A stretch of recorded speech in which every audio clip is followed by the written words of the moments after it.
Si sa complication fait référence à l'astre le plus proche de nous lorsqu'on lève les yeux au ciel, l'Econeutra Avro tire son identité des montagnes italiennes qui, elles, sont bien plus terrestres et nous emmènent dans la région des Dolomites en Italie.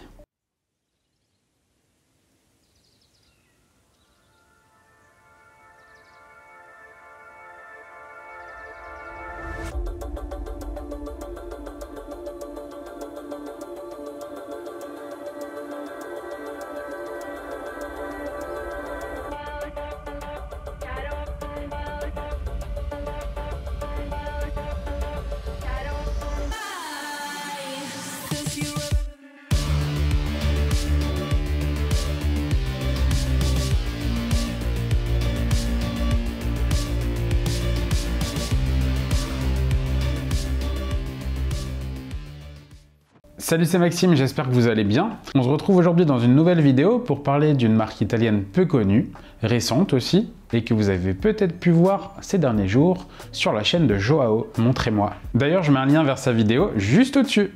Si je vous dis Econeutra Avero 39 Moonphase, ça vous fait penser à quoi? Allez, je vous aide un peu. Econeutra, c'est une jeune marque créée en 2018 par deux Italiens.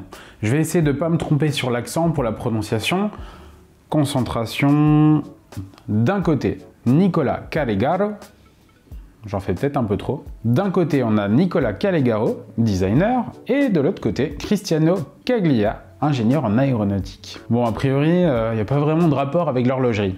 Et pourtant, les deux sont passionnés d'horlogerie et de nature, en particulier la montagne et tant qu'à faire, les sommets des Dolomites dans le nord de l'Italie. C'est pour ça qu'ils ont choisi le nom de l'un d'entre eux pour nommer l'une de leurs collections, Avero, du nom du sommet culminant à 2649 mètres. D'ailleurs, le clin d'œil est poussé dans le détail, puisque l'altitude y est mentionnée sur le cadran de la montre à 7h30. Pour en finir avec le nom du modèle, 39, c'est pour sa taille, un diamètre contenu et bien pensé de 39 mm, et enfin Moonphase, parce que je vous présente pour la première fois sur la chaîne une montre dotée d'une complication phase de lune. Et vous verrez que ce genre de complication n'est clairement pas réservé qu'aux montres onéreuses. Bon, vous me direz que l'affichage de la phase de la Lune est un petit peu spécial, et vous aurez raison. Pour ceux qui n'auraient pas encore remarqué le détail, vous avez ici un double affichage de la phase de Lune à 6 heures. Pourquoi double? Parce qu'on a un affichage indiquant les cycles lunaires dans l'hémisphère nord, et un dans l'hémisphère sud. Vous me direz dans les commentaires si pour vous c'est utile ou pas.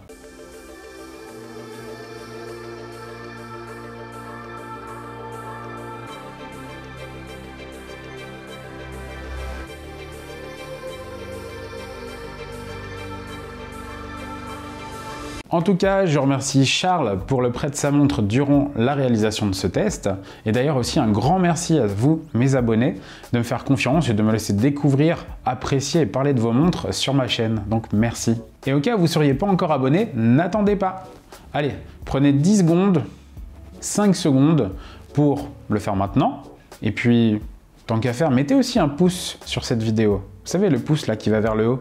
Allez, allez-y, je vous attends pour continuer le test. Il reste 5 secondes encore. C'est bon? Ça y est, maintenant que vous êtes abonné, on peut continuer ce test.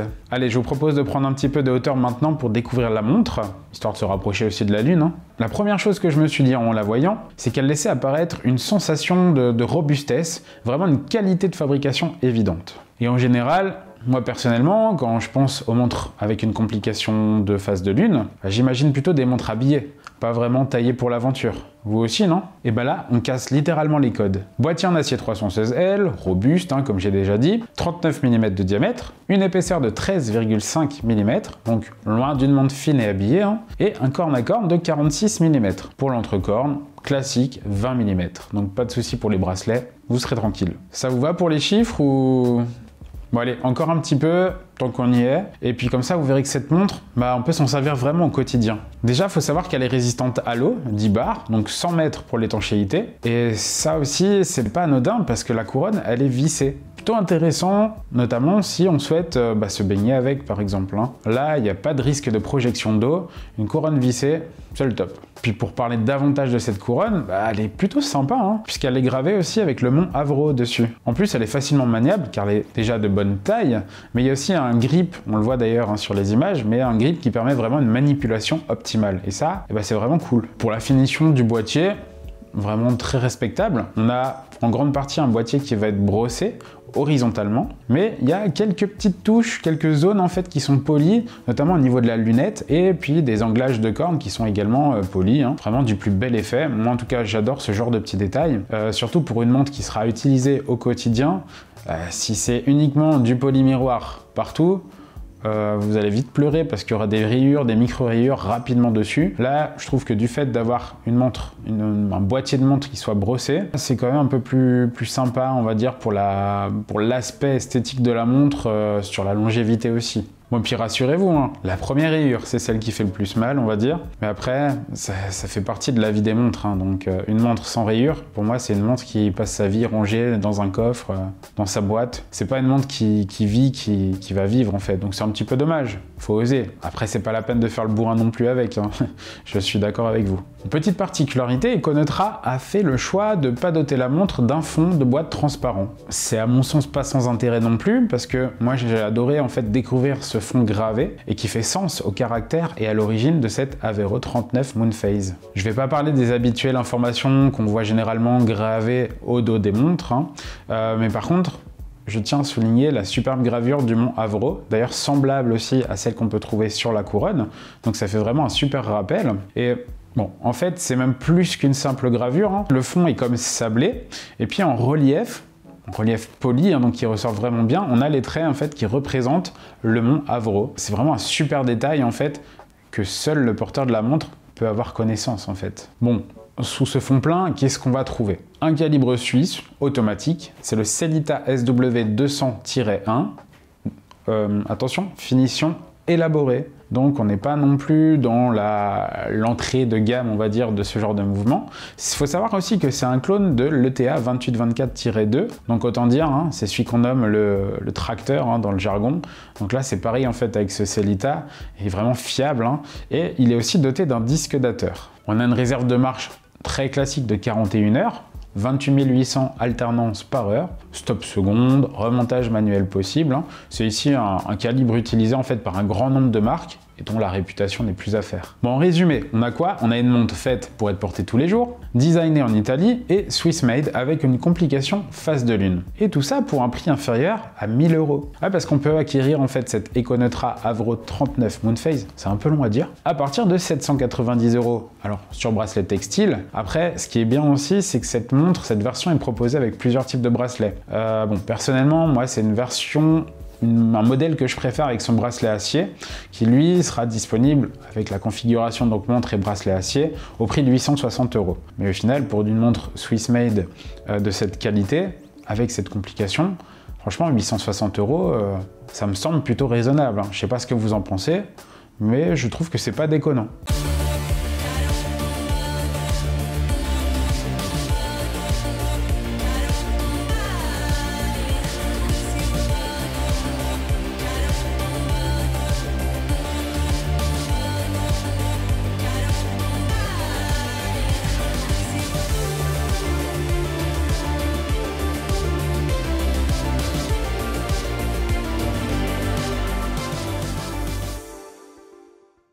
Allez, côté cadran maintenant, celui-ci est plutôt, on va dire, contemporain.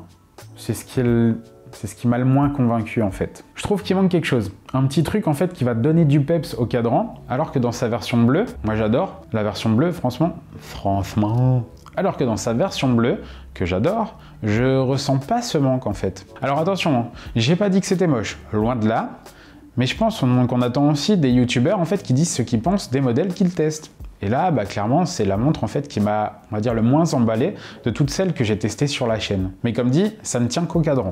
En revanche, j'ai apprécié sa lisibilité, sans chichi, puisqu'il est noir, avec des écritures blanches. Et d'ailleurs, ce cadran, franchement, pas évident pour pouvoir faire des belles images, donc désolé s'il y a beaucoup de reflets, hein. C'était vraiment pas évident pour moi de vous donner un aperçu donc, de ce cadran. J'espère que ça vous ira, comme d'habitude, avec les images que je vais vous montrer. Alors ce cadran, il est plutôt bien foutu, moi je dois dire, et les différents éléments s'y intègrent bien. En particulier le guichet date qui se confond dans la suite et dans le même style que les index des heures. Et ça, c'est super bien vu.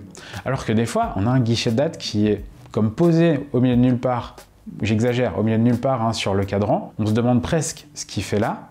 Et là, on n'a pas du tout cette sensation. Donc vraiment, un pouce pour l'équipe design. Belle implantation de cette date. Les minutes sont quant à elles présentes sous la forme de petits bâtons et de chiffres qu'on va retrouver toutes les 5 minutes sur le pourtour du cadran. Et à 6 heures, on retrouve la mention habituelle Swiss Made. On a la marque et le nom du modèle qui est peint sur le cadran, sur la moitié haute de celui-ci. Et puis impossible de louper le disque de phase de lune qui est présent dans la moitié basse du cadran. Alors je trouve que son implantation manque peut-être un petit peu de finesse. Hein. Malheureusement, peut-être le fait d'avoir aussi les deux hémisphères n'aide pas trop en fait à rendre l'ensemble harmonieux ou en tout cas qui correspondent plutôt à mes goûts, on va dire. Je trouve que ça alourdit en fait l'ensemble. Bon, en regardant les autres collections, je me dis qu'il y a sans doute une raison à ça. Hein. En fait, il y a une version de cette montre qui existe en fait avec une petite seconde. Et cette petite seconde, elle est exactement placée au même endroit. Donc à mon avis, en fait, les cadrans sont utilisés pour les deux sortes de montres. Donc c'est pour ça, ils pouvaient peut-être pas non plus en faire deux différentes. Hein. Parce que la petite seconde, il faut quand même qu'elle fasse le tour et qu'elle ait sa place. Donc pour intégrer une phase de lune, peut-être que la solution pour que ça passe au mieux, on va dire, dans ce grand espace, c'était de proposer les deux hémisphères, peut-être. On voit quand même qu'il y a une recherche dans le design, avec un détail sympa par la présence de sillons sur lesquels est écrit en fait le nom des deux hémisphères. Et ça, c'est plutôt cool, je trouve. Alors oui, les sillons, vous savez, un petit peu comme les vinyles en fait. Hein.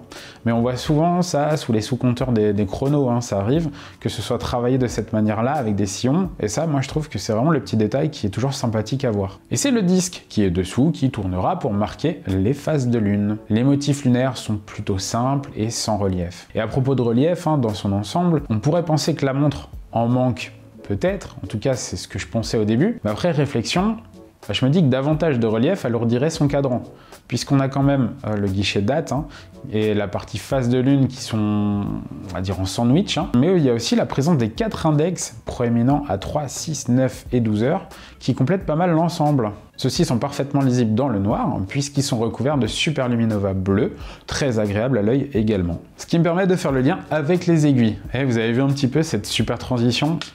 Les aiguilles des heures et des minutes sont généreusement garnies de Superluminova aussi. Hein, il y a une bonne couche dessus, une belle tartine. Il n'y a pas de design extravagant hein, pour celle-ci. Econotra va vraiment droit à l'essentiel, hein, j'ai l'impression. Impossible de se tromper entre l'aiguille des heures en forme de flèche et celle des minutes, on va dire beaucoup plus droite et classique. La trotteuse se veut très discrète. J'ai même envie de dire en fait qu'il s'agit là d'une aiguille fantôme. Vous savez, on la voit à peine. Et en fait, seul le bout est visible, avec sa touche de blanc également peint de Superluminova, petite touche discrète. Mais on aura aussi la présence d'un trait rouge. Il faut bien la distinguer notamment quand elle évoluera sur le cadran. Et puis, ce trait rouge, moi, ça me rappelle un autre détail qui est sur ce cadran, d'ailleurs j'en ai pas encore parlé, c'est la mention automatique qu'on retrouve en rouge à 9 h, donc sur le cadran. Et histoire d'en ajouter encore une couche dans les spécificités, je terminerai par préciser que le cadran est protégé par un verre saphir bombé avec un double revêtement interne anti-reflet. Pour les photos, comme déjà dit, c'est pas évident. Mais à la lecture, en tout cas, de l'heure, il n'y a pas de souci particulier. Voilà donc pour la description de cette petite Econeutra. Rassurez-vous, c'est une montre pleine de charme tout de même, hein, et qui n'est pas sans intérêt. Comme je l'ai dit, hein, pour que ce modèle on va dire me tape dans l'œil, il aurait fallu que ce soit la version cadran bleu, j'ai l'impression qu'il est un petit peu soleillé, avec le bracelet acier. Mais bon, ça tombe bien, hein, si vraiment je la veux, j'ai qu'à l'acheter vu qu'elle existe. Parfois, il suffit d'une autre couleur, d'une autre finition de cadran pour en changer totalement l'aspect, et puis la vie qu'on s'en fait. Et il y a d'autres fois, c'est un peu l'inverse. Il y a des montres, on a l'impression que tout leur va. Là, moi, je trouve qu'une couleur semble être mieux dans mes goûts. Et puis le bracelet aussi. Bon, c'est clairement pour ça que les marques proposent autant de variantes. Et heureusement, sinon ce serait bien chiant quand même, non? Et parfois, comme déjà dit, c'est juste un simple changement de bracelet qui change la personnalité d'une montre. Par contre, rien ne vous empêche d'acheter cette montre, soit avec la version bracelet en tissu, bracelet en cuir, bracelet en acier, de l'équiper d'un atto pour lui donner l'identité, le caractère que vous souhaitez. Ça, c'est vraiment génial. Et tout ça, selon vos humeurs, en fait. Alors, je n'ai volontairement pas parlé en détail du fonctionnement des montres équipées de complications phase de lune, parce qu'à mon avis, ça mérite une vidéo à part entière. Mais si ça vous intéresse, dites-le moi, que je commence un petit peu à potasser le sujet. Pour conclure, je dirais qu'on a franchement pour son argent avec cette Avro Moonphase. Pour 800 €, on a une montre de qualité, Swiss made, avec un mouvement suisse réputé, le tout équipé aussi d'une complication poétique qui est la phase de lune. C'est difficile de faire mieux. Et puis n'hésitez pas à jeter un coup d'œil aussi sur les autres collections de Econeutra. Vous y verrez des chronos, vous y verrez des montres au look vintage vraiment très sympa et des montres équipées de petites secondes. Il y a de quoi trouver son bonheur. Franchement, je suis certain que plusieurs d'entre vous apprécieront cette montre. Et que pour bon nombre, vous découvrirez même cette marque. Et c'est aussi un petit peu ce que j'aime faire sur cette chaîne, vous faire découvrir des marques qui sont moins connues ou que vous ne connaissez carrément pas. Donc ça, c'est plutôt cool. Et dites-moi si ça vous intéresse. Si ça peut être un petit peu différent, on va dire, des autres chaînes, moi je demande que ça. C'est pas la peine non plus qu'on fasse tous la même chose. Au contraire, l'idée c'est d'être tous complémentaires. Donc, autant l'assumer jusqu'au bout. En attendant de se retrouver dans une prochaine vidéo, n'hésitez pas à me suivre sur Instagram. Je vous mets le lien là en bas, là, juste ici. Vous y verrez régulièrement des photos, des tests que je suis en train de faire, peut-être des indices aussi sur les prochaines vidéos. Et puis, si c'est pas encore fait là, parce que là vous avez eu toute la vidéo pour le faire, abonnez-vous. Allez, je vous dis à la prochaine. Salut!